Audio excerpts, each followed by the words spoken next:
तो इन लोग का स्टॉक पूरा भर चुकल बानी, ऑफर भी लेके आ गई बानी। तो इन लोग के जो प्राइस पर देवे लानी मार्केट में कहीं ना मिली।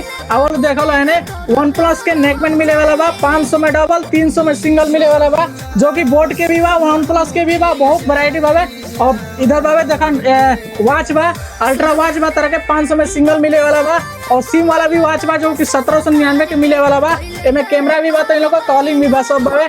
और जो कि हाई वॉच मिलत रहला तो इन लोग के 650 के 600 के मिली। सबको विजिट करवाला था, ऑफर लाग गई बावे। तो इन लोग के एप्पल वॉच बा जो उनकी एप्पल के लोगो आवेला, प्रीमियम क्वालिटी में पड़ेला, लेडीज के लिए भी है, जेंट्स के लिए भी बा।